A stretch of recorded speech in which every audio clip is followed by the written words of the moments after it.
Lorsque j'ai posé le pied sur ce seuil, j'étais loin de me douter que ce serait la dernière fois que je pourrais sortir sans regarder par-dessus mon épaule. Le corps au centre de la pièce n'avait pas encore été enterré, mais il était déjà mort pour moi. Et lorsqu'on m'a demandé si j'étais prête à dire au revoir à tout ce que j'avais connu, j'ai réalisé une chose. Cela faisait longtemps que je n'avais pas quitté cet endroit. Je faisais partie de cet endroit. Et maintenant, je dois me fuir moi-même. Chacun se fait sa propre idée de la mort. Certains la voient tout comme paisible, d'autres comme effrayante. Mais pour moi, la mort est devenue quelque chose de beaucoup plus réel et proche que je n'aurais pu l'imaginer lorsque je vivais encore dans le monde ordinaire où tout était prévisible. Je m'appelle James Hart et ce qui s'est passé ce jour-là m'a fait repenser mon existence. Tout a commencé par un événement des plus ordinaires. J'ai été invité à l'enterrement d'un vieil ami. C'est tout. Rien de spécial. Si seulement j'avais su à ce moment-là que cela mènerait à des événements qui changeraient ma vie à jamais, j'aurais peut-être refusé d'y aller. Mais il est difficile de résister à la pression de la société. Les funérailles sont une sorte de devoir social. Je ne pouvais pas ne pas venir, il n'y avait pas d'excuse. Les amis et les connaissances vous regarderont comme quelqu'un qui a oublié la mémoire,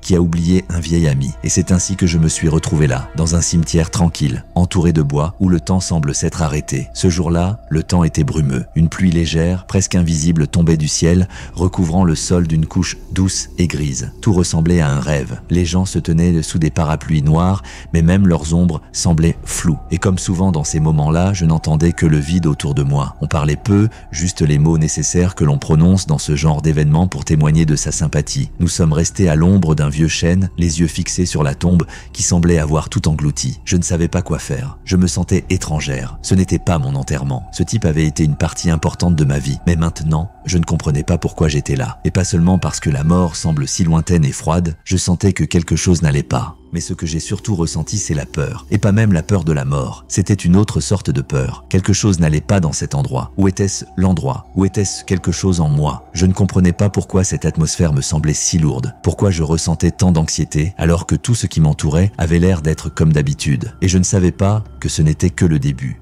Cela fait quelques années que nous n'avons pas parlé à Tom. C'était un de mes amis proches à l'université, mais la vie nous a fait prendre des directions différentes. Il est resté dans sa ville natale, j'ai déménagé en ville pour me concentrer sur ma carrière, puis j'ai été rattrapé par mes propres problèmes. Nous avons rarement eu des nouvelles l'un de l'autre, mais le souvenir de lui est resté. Je me souviens avoir ri ensemble lors de ces fêtes, discuté de l'avenir et cherché en vain des réponses à toutes ces questions qui semblaient importantes à l'époque. C'était un homme qui semblait durer éternellement, comme la jeunesse elle-même. Puis j'ai appris qu'il était mort. Il n'était pas malade, il n'avait pas de problème de santé grave. Son cœur s'est arrêté soudainement. Cela m'a semblé étrange, voire contre nature. Et maintenant, il se tenait à nouveau devant moi, mais sous une forme différente. Un souvenir. Aucun de nous ne pouvait dire exactement ce qui s'était passé. Les médecins ne pouvaient même pas expliquer pourquoi son cœur s'était arrêté à un tel âge. Et moi, étonnamment, je n'ai pas ressenti de réelle tristesse. C'était juste un vide, comme lorsqu'un fil de connexion se rompt et que l'on se rend compte que l'on ne peut plus le renouer. C'était une nouvelle difficile, mais j'ai décidé d'aller à l'enterrement. Je faisais partie de ces gens qui devaient assister au dernier adieu à un ami,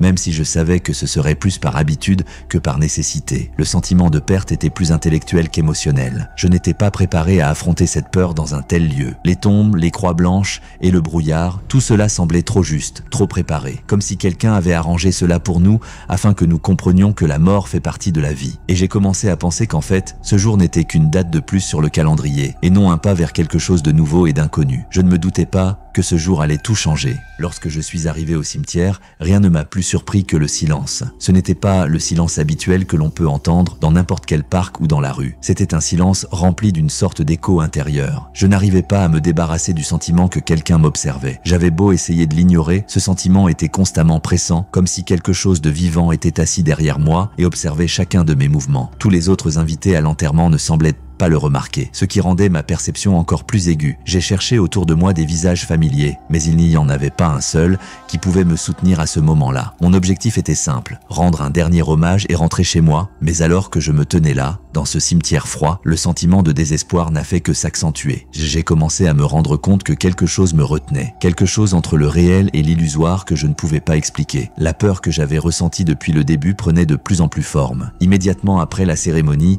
j'ai vu sa famille. Ils se tenaient à l'écart des autres, entourés d'un signe de deuil. Je ne me suis pas approché d'eux, je n'en avais pas la force. Puis j'ai remarqué une femme qui se tenait à l'écart. Elle était si discrète que je l'ai à peine remarquée. Mais étrangement, lorsqu'elle a croisé mon regard, j'ai ressenti une tension intérieure. Elle n'était pas de ma famille. Je ne comprenais pas pourquoi elle était là. Peut-être étais-je simplement pressé de résoudre mes propres problèmes, parce que à ce moment-là, il m'a semblé que ma présence faisait partie de cette fausseté ennuyeuse et inutile. Je déposai les fleurs sur la tombe de Tom et fis quelques pas de plus lorsque j'entendis des pas lourds, à peine perceptibles, derrière moi. Mes yeux rencontrèrent à nouveau ceux de la femme pendant un instant. Son visage était resté hors de vue des autres, mais il m'a fait de l'effet. Elle me regarda à nouveau comme si elle s'attendait à ce que je vienne à elle. Je ne sais pas ce qui m'a fait bouger, mais j'ai décidé d'aller vers elle. J'ai fait mes pas avec difficulté, comme si ce n'était pas ma décision et mon corps n'a pas obéi. Son regard n'était ni bienveillant, ni hostile, juste neutre. Elle est restée là, sans bouger. Puis, lorsque je me suis arrêté à côté d'elle, elle n'a dit qu'une chose: « Je sais pourquoi vous êtes ici ». Ces mots sont restés gravés dans ma tête comme une pierre lourde. Sa voix résonnait comme un écho. Je ne savais pas quoi faire de cette information. J'avais toujours le même sentiment, celui de ne pas comprendre dans quel monde je me trouvais, et que ce n'était que le début de quelque chose de bien pire. Mais elle n'a rien ajouté. Je n'ai pas posé de questions. Je n'ai pas demandé d'explication, parce que je ne savais pas ce que j'attendais de cette situation. Une seule idée me venait à l'esprit: je ne pouvais plus laisser tout cela derrière moi. Et même si je ne comprenais toujours pas ce qui n'allait pas, il me semblait que j'avais fait le premier pas dans les profondeurs de ce qui allait se passer. Et quoi qu'il en soit, je ne pouvais pas revenir en arrière. Le temps passé dans le cimetière semblait interminable. Tous ces visages, sombres et calmes, ne changeaient pas d'expression, restaient silencieux et attendaient que le rituel passe. Je suis retourné à ma voiture, mais le sentiment de gêne ne m'a pas quitté. Partout où je regardais, tout ce qui m'entourait me paraissait étranger et inamical. Les fenêtres des maisons sur le chemin de ma maison étaient comme des yeux étranges qui m'observaient, et bien que la rue soit remplie de gens, ils semblaient tous invisibles. Je conduisais, mais mes pensées étaient toujours là. Encore cette femme du cimetière. Ces mots me reviennent comme un écho, ne laissant à mon esprit aucune chance de paix. Je repense à son regard, froid mais d'une précision déroutante, comme si elle savait déjà ce qui m'était arrivé, ou ce qui allait m'arriver, et cela m'effrayait plus que sa présence elle-même. Je n'arrivais pas à faire abstraction de ce sentiment. Je me suis arrêté à un feu rouge et j'ai regardé dans le rétroviseur. C'est alors que cela s'est produit. Je l'ai revue. Elle se tenait sur le trottoir et me regardait toujours. Son visage n'avait pas changé, mais cette fois-ci, j'ai remarqué que quelque chose n'allait pas. Elle était plus proche qu'elle ne l'avait semblé auparavant et cela n'avait pas l'air naturel. J'ai serré les mains sur le volant, sentant la panique m'envahir. Ma tête était lourde et mon cœur battait la chamade. Comment ai-je pu ne pas le voir venir? Comment n'ai-je pas réagi plus tôt? J'avais l'impression qu'elle était là depuis le début, mais je n'arrivais pas à comprendre pourquoi. Le feu est passé au vert et j'ai avancé d'un bon pas. Je ne me suis pas retourné,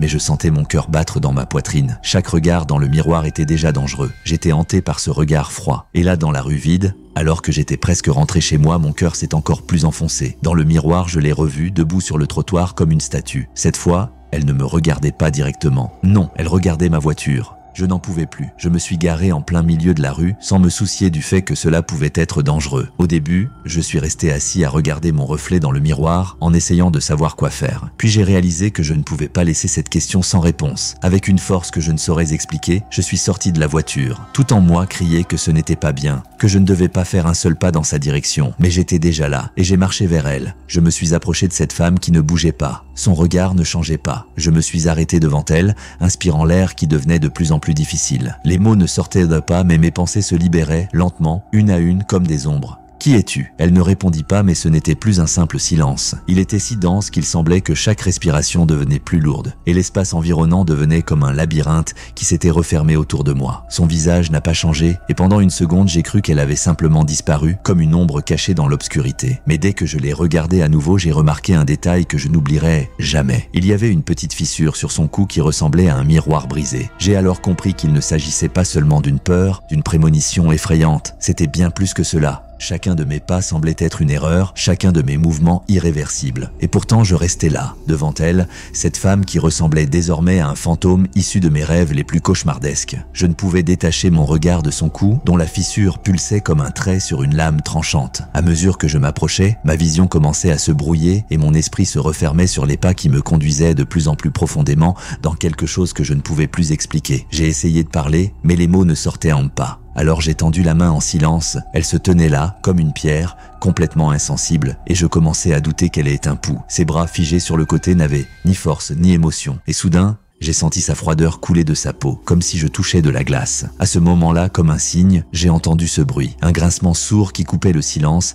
et me donnait l'impression que quelqu'un me tirait par l'âme. Qu'est-ce que c'était? J'ai regardé autour de moi, essayant de voir si je venais de l'entendre moi-même ou si c'était quelque chose autour de moi. Mais mes yeux ne virent rien, seulement une rue pleine de brouillard, des arbres cassés et des maisons abandonnées. Mais son regard ne m'a pas quitté, et dans ses profondeurs, de nouvelles images ont commencé à émerger, des images que je n'avais pas remarquées auparavant. C'était comme une mer noire qui me tirait vers le bas. J'ai fait un pas en arrière. Elle était toujours là, mais je me suis rendu compte qu'elle n'était plus une simple observatrice. Elle faisait partie de ce cauchemar. Et là, à ce moment précis, tout a basculé. Une douleur aiguë et insupportable dans la poitrine. Je n'ai pas réalisé tout de suite ce qui s'était passé. J'ai été littéralement projeté en arrière. Ma vue s'est brouillée et je suis tombé au sol, sentant des doigts se serrer autour de ma gorge. Au début, je n'ai même pas ressenti la peur, seulement une incroyable froideur qui m'enveloppait. Je n'avais plus d'air dans les poumons et mon cœur battait si fort qu'il semblait sur le point de s'arrêter. Je me suis pris la gorge, essayant de respirer, mais la douleur ne me lâchait pas. Je sentis quelque chose me pénétrer, comme si une lame tranchante s'était plantée dans ma chair et coupait tout sur son passage. Mes doigts glissèrent que sur le sol froid, ne trouvant pas de point d'appui, et je compris que je ne pourrais pas m'en sortir. J'étais au bord du gouffre. D'un seul geste, elle pouvait tout arrêter. C'est alors que j'ai entendu un autre son, aigu et grave,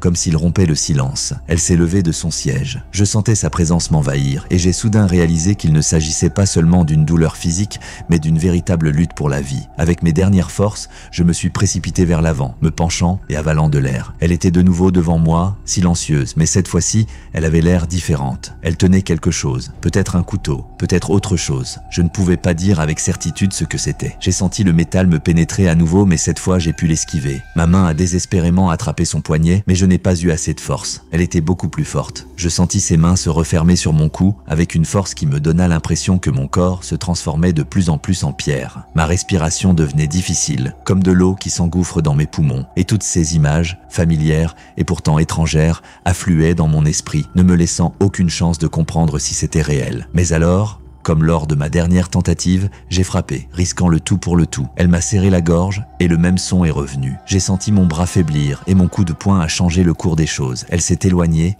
et j'ai senti mon cou se libérer de son emprise. J'étais blessé, je n'avais presque plus de force, mais je ne pouvais pas me laisser mourir. Je n'avais pas le droit de mourir. J'ai de nouveau perdu connaissance. Quand je me suis réveillé, la première chose que j'ai ressentie a été la douleur. Non, pas même une douleur. C'est une vague qui m'a submergé comme si j'étais sous l'eau. Mon corps était recouvert d'une pellicule de sueur et ma peau était froide, dénudée jusqu'à l'os. J'ai mis un certain temps à réaliser où je me trouvais, mais j'ai senti intuitivement qu'il ne serait pas facile de sortir de cet endroit. L'obscurité autour de moi était si dense que je ne pouvais pas dire où commençait le sol et où finissait le plafond. Mais il y avait des sons dans cette obscurité, à peine audibles, mais bien réels. Un léger bruissement comme si quelqu'un se déplaçait prudemment dans l'obscurité. Je me redressai brusquement et la douleur qui recouvrit mon corps me fit tomber à nouveau. Mais cette fois, j'étais prête. Je sentais ma faiblesse, mais je n'allais pas abandonner, pas tout de suite. Je léchais mes lèvres sèches, essayant de reprendre des forces. Les cris assourdissants provenant de l'autre côté de la maison ne faisaient que confirmer que je n'étais pas seul, que quelqu'un d'autre, non moins traumatisé, se battait aussi pour sa vie. Sentant chaque blessure imbiber mes lèvres de sang, je me suis levé. Mes mouvements étaient instables, comme ceux d'une personne qui vient d'être gravement blessée. J'ai ramassé le premier objet que j'ai trouvé, un morceau de bois qui avait l'air solide, et j'ai commencé à avancer prudemment. Mes yeux essayaient de se repérer dans l'obscurité et mon cœur battait dans ma poitrine comme pour se libérer. Chaque bruit, chaque respiration pouvait provoquer une nouvelle poussée de panique. Je ne voulais pas me retrouver à nouveau devant cette créature, cette femme qui était désormais plus qu'un être humain. Les pas devenaient plus fréquents et je ressentais non seulement une douleur physique, mais aussi une tension psychologique. Je n'avais pas le droit à l'erreur car c'était peut-être la dernière. Soudain, j'ai entendu sa voix. Au début, elle était à peine audible, mais à chaque mot, elle se rapprochait de moi. Pas à travers l'espace, elle semblait traverser mes pensées jusqu'au centre même de ma conscience. « Tu ne partiras pas d'ici, tu fais partie de cet endroit. » Ces mots semblaient inquiétants, comme des ombres chuchotant dans la nuit. Mes doigts s'agrippèrent si fort au bois que je sentis sa texture s'enfoncer dans ma peau. Je sentais ma respiration s'alourdir et mon cœur battre à tout rompre comme un marteau. Ces mots me revenaient sans cesse, s'incrustant dans mes pensées, me poussant au désespoir le plus total. Mais je ne pouvais pas me le permettre. Je ne pouvais pas céder à sa voix, à sa pression. Je devais partir. J'ai serré les dents et j'ai fait le premier pas, puis un autre, et encore un autre. Le risque était trop grand, mais je n'avais pas le choix. Et soudain, j'ai senti quelqu'un m'attraper par l'épaule. J'ai sursauté de peur et mon cœur a failli sortir de ma poitrine. Je me suis retourné et la même femme se tenait devant moi. Son visage avait changé du tout au tout, déchiré, usé comme un cadavre, mais ses yeux brûlaient de feu. Et sa bouche, étirée en un horrible sourire, faisait un bruit de tissu déchiré. Elle a tendu la main vers l'avant et je me suis senti attiré dans ses bras. Toutes mes tentatives pour me libérer n'avaient aucun sens. Je sentais ses doigts transpercer ma peau comme des fils d'acier. La douleur est devenue insupportable, mais ce n'était pas la mort. Ce n'était pas un membre. Non, je sentais que sa main commençait à se desserrer. J'avais la tête qui tournait à cause de la douleur, mais j'ai réussi à me libérer. Je l'ai poussée de toutes mes forces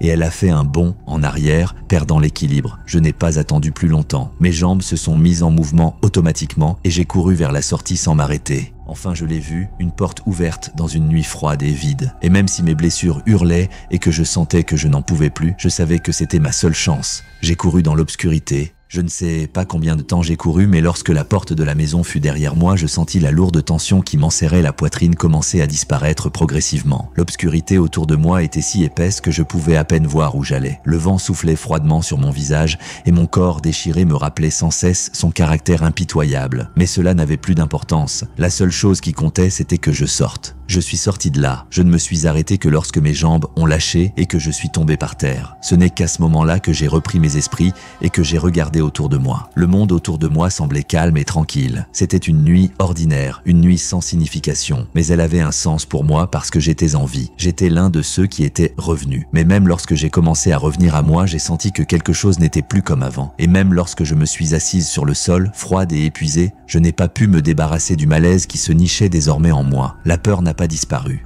Elle est restée. Comme un compagnon invisible, elle me suivait partout, ne me laissant jamais l'oublier. J'ai essayé de me convaincre que j'étais libre. J'étais libre. Mais quand j'ai regardé en arrière, quand j'ai regardé à nouveau dans l'abîme noir de la maison d'où j'avais fui, je l'ai revue. La femme se tenait dans l'embrasure de la porte, mais cette fois-ci, ses yeux ne brûlaient pas de feu. Ils étaient vides, rien de plus que des reflets noirs. Je n'avais plus la force de courir, je ne pouvais plus bouger, la peur me paralysait à nouveau. Et puis, alors que je commençais à penser que tout cela n'était qu'un fantasme, alors que j'essayais de me convaincre que j'étais en sécurité, j'ai entendu sa voix. C'était si calme, presque un murmure. Tu ne partiras pas d'ici parce que tu es déjà là, avec moi. Ces mots, prononcés comme une ombre, ont traversé tout ce que je ressentais. Je ne les ai pas entendus physiquement, mais ils se sont logés dans mon esprit et y ont creusé un profond sillon. Je ne pouvais pas partir, non seulement parce que ma fatigue physique était à son maximum, mais aussi parce que quelque chose d'obscur et d'invisible restait avec moi. Je me suis rendu compte que ce n'était pas qu'une illusion. Je n'étais plus le même qu'avant. J'avais du mal à respirer, et chaque pas que je faisais me paraissait aussi lourd qu'au moment précédent où je courais avec le sang qui coulait de mes blessures. Mais cette fois, je me suis rendu compte que je ne m'étais pas seulement échappé physiquement. Je faisais partie de cet endroit. Je me suis retourné pour la revoir et j'ai remarqué que sa silhouette n'était plus seulement dans l'obscurité. Elle était partout autour de moi, dans mes souvenirs, dans mes peurs. Je ne pouvais pas me débarrasser d'elle,